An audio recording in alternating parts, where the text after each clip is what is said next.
On a typical school day, Haruka sits alone at his desk, fully embracing his role as the class loner. It's not like it bothers him, he actually prefers it this way.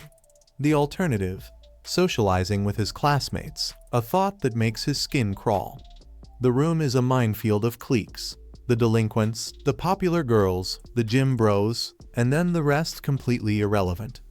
Haruka doesn't fit in with any of them, and he's more than happy about it. More time to focus on his books, less time dealing with people. But today, his peaceful reading session is rudely interrupted by something unexpected. A bright light flares up beneath him. It's a summoning circle, slowly materializing beneath the classroom. For a split second, Haruka feels a thrill. This could be the start of an Isekai adventure. Then dread kicks in. Anyone who's read enough Isekai knows what that means. He's about to get royally screwed. No way is he getting dragged into some fantasy mess. So, he bolts. He rushes to the door, but it's magically sealed, refusing to budge. As the portal finishes forming, his classmates begin disappearing, vanishing one by one like they're being Thanos snapped out of existence. Desperate, Haruka scrambles into the ceiling vents, thinking he's outsmarted the system. But nope, the summoning circle isn't done with him yet. It follows him into the vents, and just like that, he's sucked into the portal anyway. After a less than epic arrival in the new world and getting stuck with leftover abilities, Haruka is dumped in the middle of a dense forest, with zero survival skills to speak of. Luckily, a pouch appears on the ground, a part of his newfound Minecraft villager skill. The pouch holds an infinite inventory, already stocked with beginner gear. At least he won't die in the first 10 minutes. Gearing up, Haruka checks his stats, only to discover he has to roll for them with a pair of gambling dice. Resigned to his fate, he rolls the dice and ends up with the letter M. Confused but too tired to care, he throws all his M points into his luck stat, maxing it out. Useful? Not really. Better than nothing? Absolutely. As he sifts through his skills, he realizes two things. First, thanks to his stellar track record as a loner, he's cursed with the inability to form a party. Ever. Second, to make up for that, he now has a unique ability that forces monsters to serve him. With his classmates nowhere to be found, Haruka briefly wonders why they didn't land in the same spot. But then again, he didn't care about them before, so why start now? His attention shifts to surviving in the forest, though he's painfully aware that any run-in with a monster will probably end in disaster. Then, he remembers his contact lens skill. Slipping them on, his vision floods with useful data, like a real-life HUD. The lenses come with an appraisal feature, so he can now easily spot edible mushrooms without accidentally poisoning himself. He fills his villager pouch with supplies and heads to a nearby river to stock up on water. While exploring, Haruka stumbles upon a small cave. Intrigued, he cautiously steps inside, mentally preparing for a jump scare monster encounter. To his relief, the cave is empty and surprisingly roomy, perfect for a makeshift camp. He pulls out a tent and a magic lantern from his pouch, transforming the cave into a cozy base. A little temperature control magic later, and he's got a fire going. Bonus, using the magic unlocks new fire-related abilities, and his cautious nature unlocks some handy detection skills. But despite all that, Haruka's only real weapon is still just a stick.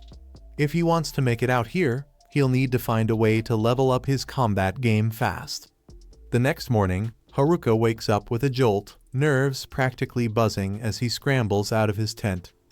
To his relief, it seems he survived the night without any monster drama thanks to the anti-monster magic properties of his surprisingly useful skill items.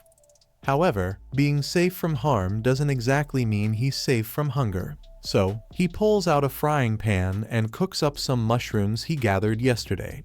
You might be wondering where he got a frying pan. It was just chilling in his villager bag, alongside a full set of kitchen knives and some beef jerky.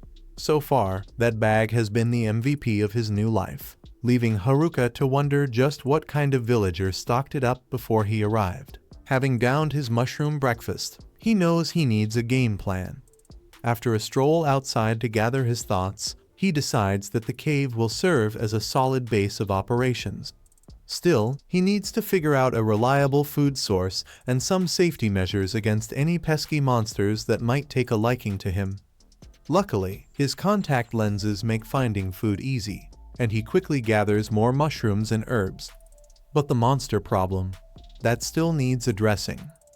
Just then, Ara's detection skill kicks in, alerting him to some commotion nearby. Curious, he heads over and is horrified to discover a pair of goblins causing the ruckus. One goblin would be bad enough, but two with strength stats higher than his own. He briefly contemplates running away but realizes that living in this forest means he's eventually going to have to deal with them if he wants to survive. So, he decides to take the plunge while he still has the element of surprise. That said, he's not convinced his stick will do the job alone, so he wraps it in some of his magical trash and gives it a whirl. To his surprise, it works better than expected.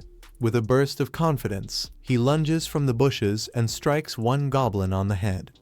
The little green creature is dazed, but Haruka doesn't stop there. He unleashes a flurry of strikes until the goblin finally drops. That's one down, but the other goblin isn't going down without a fight. As the second goblin charges, Haruka dodges its attack with newfound agility. Now that he's got a handle on its moves, he easily evades and counters, landing a well-timed smack before hitting it with a wave of magic. Victory tastes sweet. Having just won his first fight against goblins, he figures that's enough excitement for the day and heads back to the cave to rest. Once there, he roasts some mushrooms for dinner and examines the club he looted from the goblin corpse. It has high damage potential but is heavy and has a short range. For now, he decides to stick with his trusty stick. When he checks his stats, he's pleasantly surprised to see he leveled up from the fight, and all his stats have doubled as a result. The next morning, he rises for breakfast as usual, but he's starting to feel a bit tired of the mushroom diet. He yearns for meat, but hunting is on the horizon, and he knows he needs to boost his skills first. The first skill he wants to try is the magic fusion ability he acquired. In simple terms, it covers his body in magic, boosting his physical and magical defenses and significantly increasing his strength. This should make him a fighting machine. His appraisal skill has also upgraded to level 2, so he checks to see what's changed. To his frustration, all he finds are question marks next to the descriptions. It's like the game designers just threw in a mystery mechanic for fun. With that distraction out of the way, he heads outside for some magic training. On his way out, he spots something on the ground and picks it up, hoping it might be meat. Surprise, surprise, it's just another mushroom. Delusional optimism aside, Haruka realizes he won't be finding any meat lying around, so he pushes ahead with his training. Activating his mana infusion, he takes a step forward, only to be launched several meters ahead thanks to his newfound physical boost. His body feels lighter than air, and with little effort, he zips around the forest like he's on a magic carpet ride. Plus, his dexterity is through the roof, allowing him to strike with pinpoint precision. Feeling bold, he challenges two random goblins and, unlike yesterday, he knocks one out with a single hit. Confidence surging, he thinks he can take on even more goblins. But when he spots a trio of them, his bravado wavers. Deciding discretion is the better part of valor, he backs away slowly before he can get jumped. After a solid training session, he heads back to his cave to refine his magic. Apparently, he can make coffee tables with his magic now. Eventually, he reaches a point where he can one-shot a goblin and even create a proper table. Inspired, he uses his crafting magic to make a gate for his cave, allowing him to venture out at night. Finally feeling ready to hunt, he goes after a rabbit, having not tasted meat in ages. Just as he's about to cook it up, he spots something else nearby. At first, he thinks it's a goblin, but upon closer inspection, he realizes it's something even worse, his classmates from back home. No thanks, he thinks. Not dealing with them today. He tries to sneak away in the opposite direction, but soon realizes that the popular girls, the gym bros, and even the nerds are also around.